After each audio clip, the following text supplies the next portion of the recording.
Welcome to VST news. నేను మహాలక్ష్మి. ఈరోజు మనం ఏపీ అసెంబ్లీ దగ్గర ఉన్నాము. ఈరోజే అసెంబ్లీ సమావేశాలు ఆఖరి రోజు. అయితే ఆఖరి రోజు కావడంతో చాలామంది మంత్రులు, ఎమ్మెల్యేలు అందరూ కూడా వచ్చి ఉన్నారు. ఇక్కడ మనం చూసుకున్నట్టయితే విజువల్స్, ఇక్కడ ప్రస్తుతానికి మనం సెక్రటరియట్ దగ్గర ఉన్నాము. అమరావతిలో సందడి నెలకొందండి. ఎందుకంటే ఈరోజే ఆఖరి రోజు, ఏపీ అసెంబ్లీ ఆఖరి రోజు కాబట్టి అంత సందడి వాతావరణం అయితే కనిపిస్తోంది. అందరూ హాజరైన పరిస్థితి కూడా కనిపిస్తుంది అసెంబ్లీలో. ఇప్పటి వరకు పిఠాపురం ఎమ్మెల్యే గారి తాలూకా అంటూ చూసాము, కార్లపై స్టిక్కర్లు కానీ ఇంకేదైనా. ఇక్కడ చూసుకున్నట్టయితే ఇక్కడ 2 స్కూటర్స్ ఉన్నాయి. వాటిపై బీజేపీ స్టిక్కర్లతో పాటు దివంగత నేత ఎన్టీ రామారావు గారి బొమ్మలు, అట్లాగే నారా లోకేష్, భువనేశ్వర్ గారు, ప్రధాని మోడీ గారు, బాలకృష్ణ, వీళ్ళందరూ, పవన్ కళ్యాణ్ గారు, యంగ్ టైగర్ ఎన్టీఆర్ గారు కూడా వేశారు.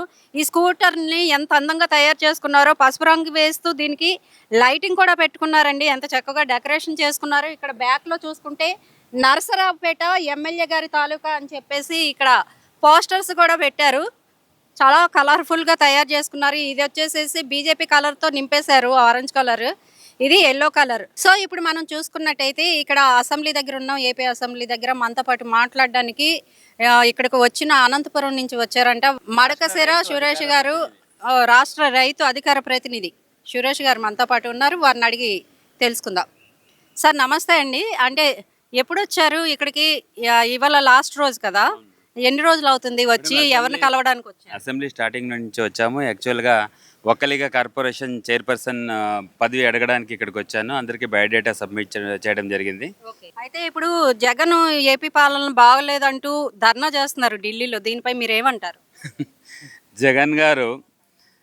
జగన్ గారు అధికారం దిగిపోయి కేవలం 60 రోజుల లోపలే ఉంది. అంతలోనే ఆయనకు అధికార దాహం గుర్తుకొచ్చింది అనమాట. ఆయనకి శవాలు ఎక్కడ కనిపిస్తే అక్కడ ఆయన రాజకీయాలు మొదలు పెడతాడు. శవాలు లేనిది బయటికి రాడు.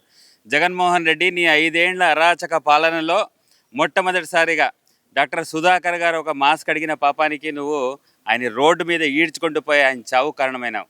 అలాగే ఒక దళితుడిని చంపి డోర్ డెలివరీ చేస్తే, అనంతబాబు అనే ఒక ఎమ్మెల్సీ డోర్ డెలివరీ చేస్తే ఆ కేసును ఫైల్ చేయడానికి 3 రోజులు పడితే ఆ రోజు చంద్రబాబు నాయుడు గారు వాళ్ళ ఇంటికి పంపించి, ఎవరిని ఎంఎస్ రాజు గారిని పంపించి 5 లక్షలు క్యాష్ ఇచ్చి ఆ రోజు వాళ్ళని ఆదుకున్న ఫ్యామిలీ.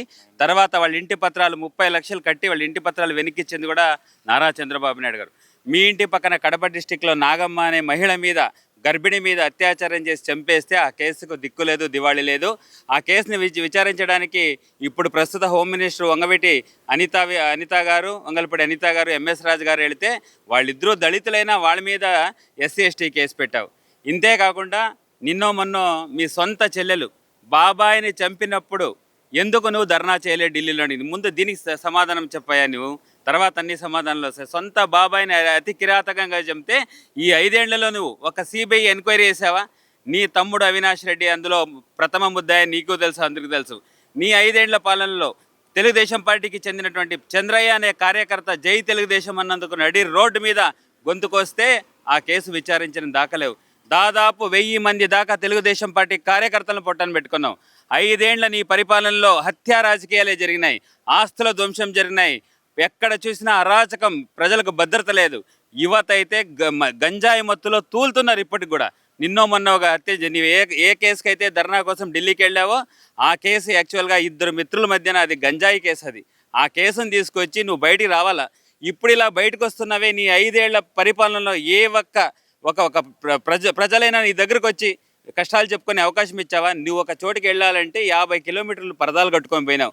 ఆ చుట్టుపక్కల ఉన్న చెట్లన్నీ నరికించావు, స్కూళ్ళు మేయించావు, అంగళ్ళు మేయించావు. అంటే అప్పుడు లేని అభద్రత భూమి ఇప్పుడు ఎట్లా బయటకు వస్తున్నాను? అప్పుడు ఎందుకు బయటికి రాలేదు? 5 ఏళ్ళు ప్రజలు నీకు పరిపాలన చేసే అవకాశం ఇస్తే మొత్తం ఈ రాష్ట్రాన్ని 30 ఏళ్ళ వెనక్కి తీసుకోపోయినావు. అమరావతి ఎక్కడిదక్కడ ఆగిపోయింది. పోలవరం ప్రాజెక్ట్ ఇంతవరకు 72% చంద్రబాబు నాయుడు కంప్లీట్ చేస్తే ఈరోజు 1% కూడా నువ్వు ముందుకు తీసుకోలేదు. అన్ని విధాలా ఈ రాష్ట్రాన్ని నాశనం చేశావు. అందుకే ఆంధ్ర ప్రజలు నీకు సరైన గుణపాఠం చెప్పి 11 సీట్లకే పరిమితం చేశారు. ఈరోజు నీకు ప్రతిపక్ష హోదా కూడా లేదు అసెంబ్లీలో. ఇలాగే నువ్వు ప్రవర్తిస్తుంటే సింగిల్ డిజిట్కే పరిమితం అని చెప్పి తెలియజేస్తున్నాను.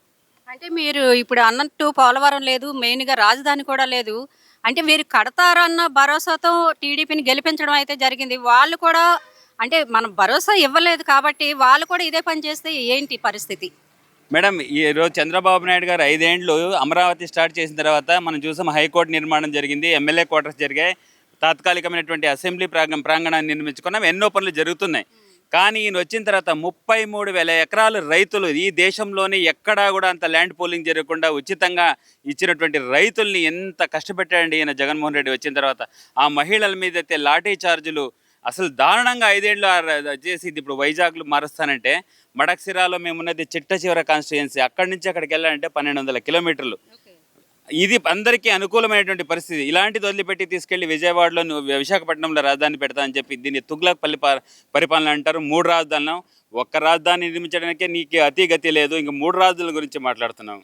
అయితే ల్యాండ్ టైటిలింగ్ యాక్ట్ని రద్దు చేశారు కదా, దీనిపై మీరేమంటారు? చాలా సంతోషం మేడం. రైతులు వాళ్ళ తాత ముత్తాత ఆస్తులు వాళ్ళకి వచ్చినటువంటి ఆస్తుల్ని ఈయన దాన్ని కూడా కాజేయడానికి ఆ యాక్ట్ తీసుకొచ్చాడు. చంద్రబాబు నాయుడు గారు ఏదైతే ఎలక్షన్ల ముందు హామీ ఇచ్చారో దాని ప్రకారం ఆయన మాట నిలబెట్టుకొని దాన్ని రద్దు చేయడం జరిగింది.